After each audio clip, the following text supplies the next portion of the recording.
Hi everyone. Next chapter is pericyclic reactions. Now let us see the definition. All the concerted reactions involving cyclic transition states are known as pericyclic reactions, where concerted reaction means without having any intermediates such as cation or anion or radical. We have some features for the pericyclic reactions. They are: first feature of the pericyclic reactions, all the pericyclic reactions are concerted reactions or involve cyclic transition state, where concerted means those reactions have only single step. And next feature for the pericyclic reaction, they occurs in reversible. It means they takes place in backward and forward reaction. Pericyclic reactions are highly stereospecific. And next feature is these reactions are unaffected by the catalyst or reagents or solvents, acids, bases or radicals. The pericyclic reactions exist in both thermal reactions and photochemical reactions, which are explained as pericyclic reactions are initiated by heat or light. And next one is stereochemistry of thermal product is different from photochemical product and vice versa. And next point is all the photochemical reactions are kinetically controlled reactions because yield of the product in these reactions is controlled by activation energy. And all the pericyclic reactions are based on the principle of conservation of orbital symmetry. This means the pericyclic reactions are explained by molecular orbital theory. And last point of the pericyclic reaction, in pericyclic reactions, unsaturated compounds such as alkenes or alkynes are involved. Next topic is classification of pericyclic reactions. Pericyclic reactions are classified into 5 types. They are: first one, electrocyclic reactions or electrocyclization. Second one is cycloaddition.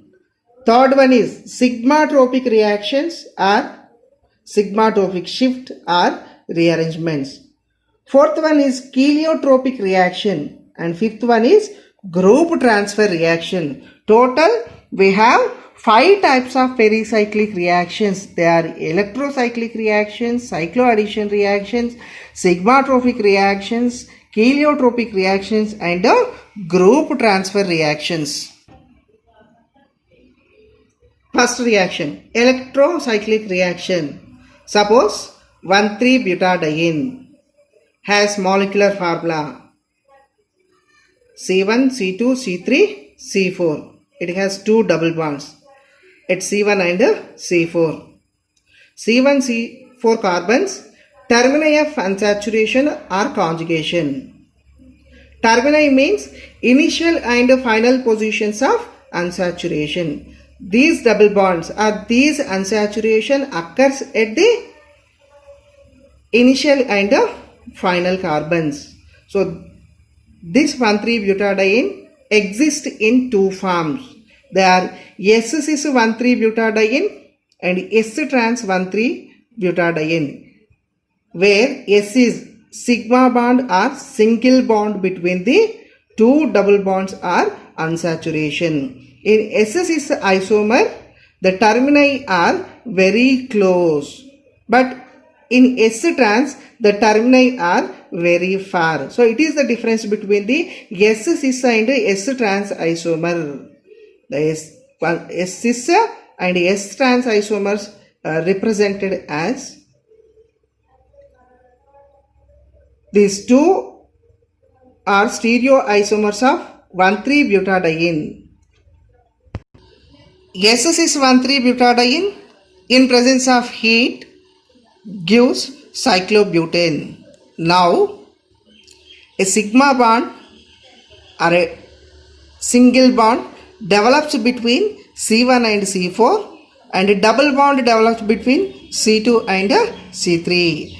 But no reaction takes place for the S-trans isomer of 1,3-butadiene because of the terminal carbons or initial and final carbons are very far, so that the reaction does not occur for the S-trans isomer.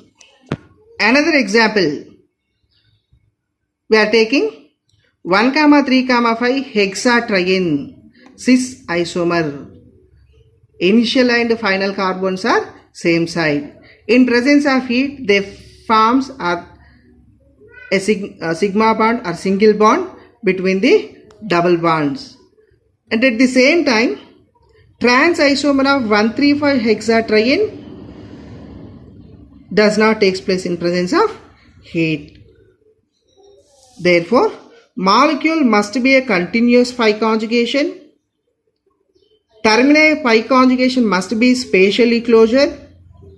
Yes, cis is the suitable arrangement for the electrocyclization. So these 3 points are involved in the electrocyclization.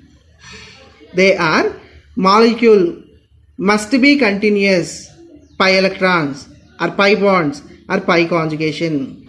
The termini of pi conjugation are initial and final carbons of the pi conjugation must be spatially closure, and also S-cis is the suitable arrangement for the electrocyclization. So we have some examples for the S-cis isomers. It is S-trans isomer, not possible for the electrocyclization reaction. It is S-cis isomer, electrocyclization ring is possible. It is also S-trans, not possible for the electrocyclization. It is also not possible for the electrocyclization reaction. It is possible. It is not possible. It is also not possible. So for the electrocyclization reaction, the formation of new sigma bond at the termini of pi conjugation and its reverse process is called electrocyclic ring. Now let us see one example for the electrocyclization ring and electro opening ring. Initial and final carbons with 5 bonds. It gives products through cyclic transition state with formation of new sigma bond. In this reaction, the forward reaction is electrocyclic ring closure, but in the backward reaction means right hand side to left hand side. In backward reaction, electrocyclic ring opening. Forward reaction means the reactants left hand side to right hand side. The reaction is possible from the right hand side to left hand side. This reaction is backward reaction. For example, S-cis 1,3-butadiene. In presence of heat, it gives unstable cyclobutane through cyclic transition state. Cyclobutane is unstable and 1,3-butadiene is stable compound. And another example, 1,3,5 hexatriene. It has 3 pi bonds, minor compound. It gives a new sigma bond between the C1 and C6. Compound is cyclohexadiene. 2 pi bonds are possible. It is a major product and a stable product through the cyclic transition state of 4n plus 2 pi electrons. At the expense of 1 pi bond, one new sigma bond will be developed. The same number of electrons should be involved in opening and closure of the ring. This is about types of pericyclic reactions and features of pericyclic reactions, and also some examples for electrocyclic ring closure and electrocyclic ring opening. Thank you.